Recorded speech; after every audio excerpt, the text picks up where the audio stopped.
Merhaba arkadaşlar. Bugün üzüm sirkesi kuruyorum. Üzüm sirkesi için en uygun dönem üzümlerin iyice olgunlaştığı hasat dönemidir. Özellikle Eylül-Ekim ayları üzüm sirkesi için çok ideal bir dönemdir. Burada pazardan aldığım 3,5 kilogram çekirdekli beyaz üzümüm var. Üzümleri önce bir ön yıkama yaptım. Sonra karbonatlı suda yaklaşık 15-20 dakika kadar beklettim. Ardından 3 kere daha suyla yıkayıp pamuklu bir bezin üzerinde sularını süzdürdüm. Tanelerini de tek tek salkımından ayırdım. Artık üzümlerim sirke yapmaya hazır hale geldi. Şimdi bu üzüm tanelerini sirke kuracağım kavanoza almadan önce elimle bütün taneleri tek tek patlatıyorum. Şeker oranı oldukça yüksek, çok güzel bir üzüm.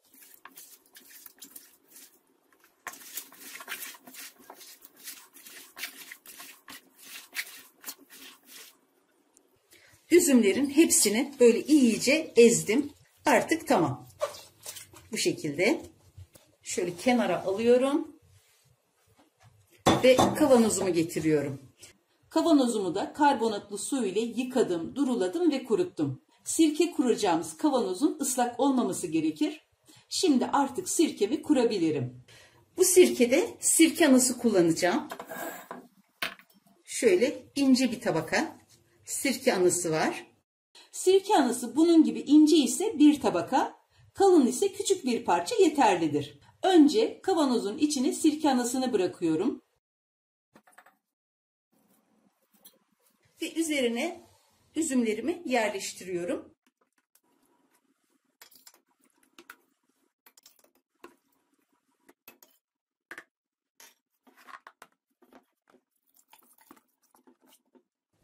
Üzümlerin hepsini yerleştirdim. Üzümlerin de üzerine klorsuz suyla dolduracağım. Kullanılacak su arıtma suyu da olabilir. Doğal çeşme suları ya da içtiğimiz hazır sular da olabilir. Musluk suyu da kaynatılıp soğutulup o şekilde eklenebilir. Önemli olan suyun klorsuz olmasıdır. Şimdi üzerini hazır içme suyuyla dolduruyorum. Tamamen değil. Şöyle 4 parmak kalana kadar. Çünkü taşma riskine karşı birazcık pay bırakmak gerekir. Şeker oranı düşük meyvelerle yapılan sirkelere bal yoksa şeker ekleyerek şeker oranını dengelemek gerekir. Üzümlerimin şeker oranı yüksek olduğundan sirkeme bal veya şeker eklemiyorum. Üzüm sirkemi kurdum. Bundan sonra üzümler kavanozun dibine çökene kadar her gün en az bir kere karıştırmam gerekir. Ne kadar sık karıştırılırsa sirkenin hava ile teması o kadar artar. Dolayısıyla bakteriler de daha rahat çalışır. Ayrıca meyveler sürekli üstte kalmayacağı için meyvelerde kararma, küflenme de oluşmaz. Temiz kullanmadığınız bir tahta kaşıkla mümkünse her gün ya da gün aşırı bu işlemi yapmak gerekir. Şimdi sirkemin ilk karıştırmasını yapıyorum.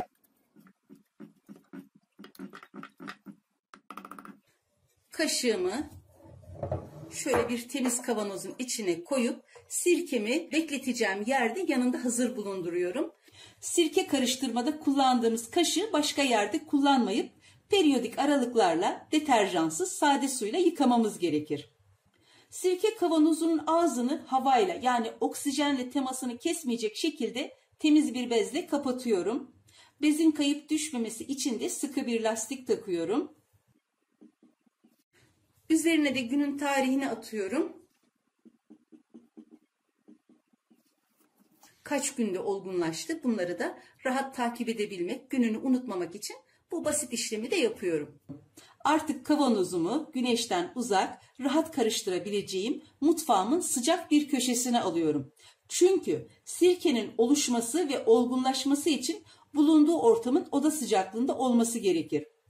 Oda sıcaklığının üzerindeki bir ortamda fermantasyon çok hızlı gelişirken oda sıcaklığının altındaki bir ortamda ise fermantasyon yavaş ilerler. Genelde yazın sıcak aylarda ortam ısısı oda sıcaklığının üzerinde, soğuk aylarda ise oda sıcaklığının altında seyreder. Bu yüzden sirkemizi yazın sıcak aylarda daha serin bir ortamda, soğuk aylarda ise daha sıcak bir ortamda muhafaza etmemiz gerekir. Bundan sonraki süreci aşama aşama çekip sizlerle paylaşmaya çalışacağım. Sirkemin 48 saat sonraki hali. Şu şekilde göstermek istiyorum. Bütün üzümler yukarıya doğru çıktı. Şöyle dışına da bakarsanız burada su ve bütün üzümler yukarı doğru bu şekilde birikti. Karıştırdığım zaman da bakın nasıl köpürmeler oluyor.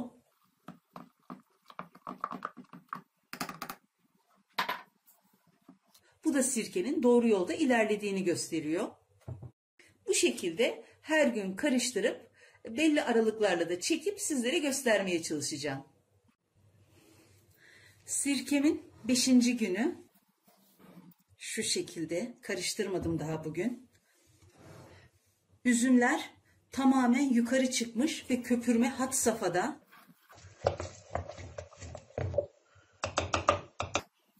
Üzümlerin dibe çökmesini bekliyorum.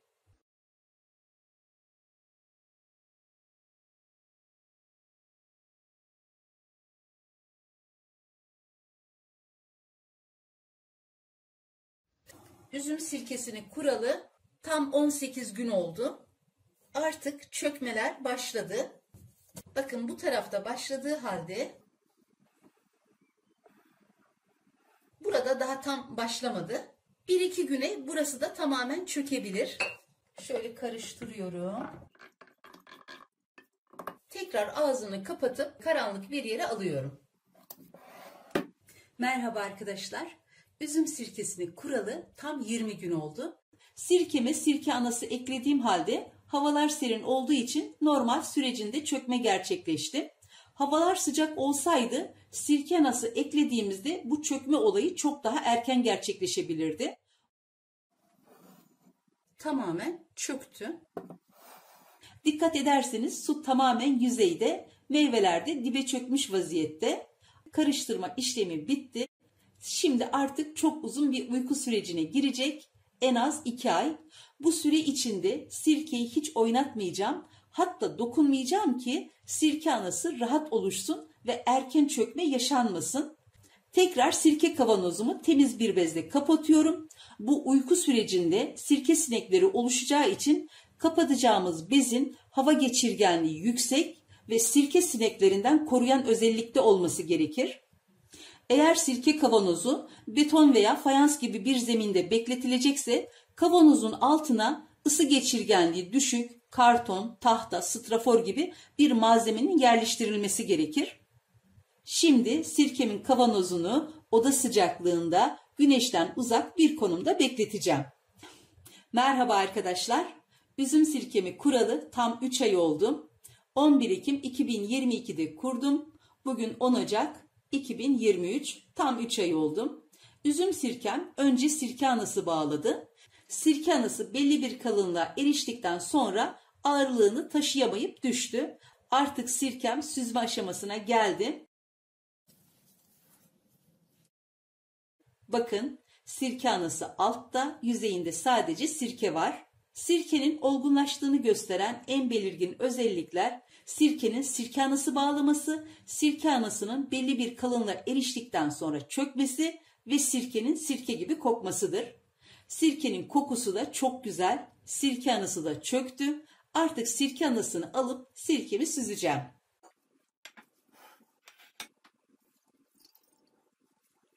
Bakın nasıl kalın bir sirke anası oluştu. Sirke anasıyla kurulan sirkelerde genelde hiçbir sorun yaşanmaz. Eğer içinde bulunduğu ortamda müsaitse gerçekten sorunsuz sürecini tamamlar. Üzüm sirkemde gayet güzel bir sirke anası bağlamış. Şimdi sirke anasını kenara alıyorum. Şöyle bir kap alıp içine süzgecin de içine kalın tülden hazırladım. Bu süzgüyü yerleştiriyorum. Bunun içine sirkemi fazla sarsmadan yavaşça süzeceğim.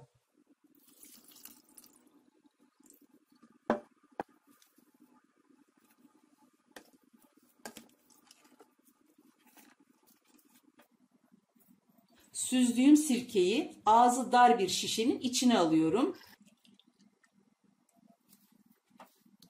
Kapağını sıkıca kapatıyorum.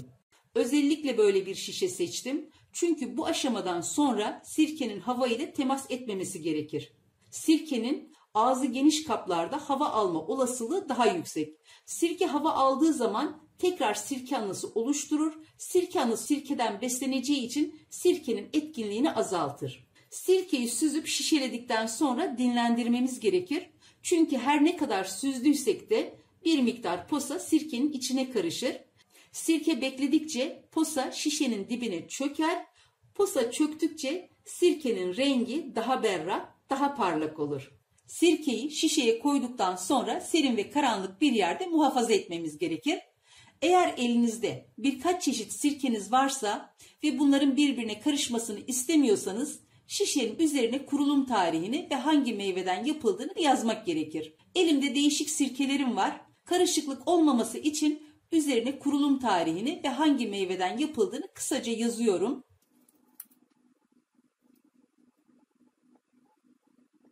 Beyaz üzümden yaptım. Şimdi bunu da diğer sirkelerimin yanına alacağım. Kalan posayı tekrar süzüyorum.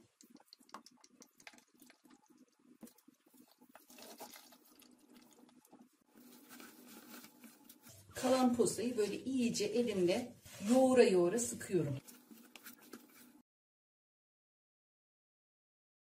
Posadan çıkardığım sirkeyi böyle bir kavanozun içine alıyorum. Bu sirkem yoğun posa içerdiği için 15-20 gün kadar dinlendirdikten sonra tekrar süzeceğim. O yüzden geçici olarak şimdilik böyle bir kavanozun içine aldım. Süzdükten sonra bunu da ağzı dar bir şişeye dolduracağım. Üzümden çıkan bu posayı da isterseniz atabilirsiniz ya da benim gibi bir kavanozun içine alıp üzerini de böyle suyla doldurarak temizlik sirkesi yapabilirsiniz. Üzerine eklediğiniz su musluk suyu da olabilir. Çünkü bu üzüm posasının içinde yeteri kadar sirke bakterileri var. Sirke bakterileri bu karışımın kısa sürede sirkeye dönüşmesini sağlayacaktır. Buradan oluşacak sirkeyi temizlikte rahatlıkla kullanabilirsiniz. Şimdi bu kavanozumun üzerini de örtüp 15-20 gün kadar bekleteceğim. Bu süre içinde diğer sirkeler gibi karıştırmaya gerek yok. Süre sonunda süzüp temizlik sirkesi olarak kullanacağım. Üzüm sirkesinden oluşan bu güçlü sirke anısını böyle bir kavanozun içine alıyorum. Kavanoza sirke anısının üzerini kapatacak kadar sirke ekliyorum. Bu sirke anısını yeni kuracağım sirkelerde maya olarak kullanacağım. Bu şekilde kapağını kapatıp buzdolabına koyacağım. Merhaba arkadaşlar. Üzüm sirkesini süzeli tam 15 gün oldu. Bu 15 gün içinde tortuları bayağı dibine çöktü ve daha parlak, daha berrak bir hal aldı. Şimdi kabımın içine süzgeci aldım. Birkaç kat tülden oluşan süzgülerimi de içine koydum. Sirkemi yavaşça süzüyorum.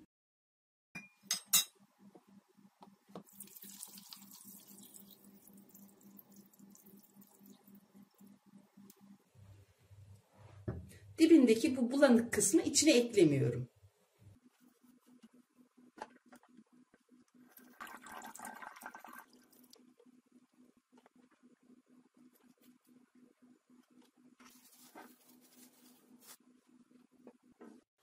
Bu şişemin üzerindeki tarihi yanlış yazmışım. Kurulum tarihi 2022 olacak.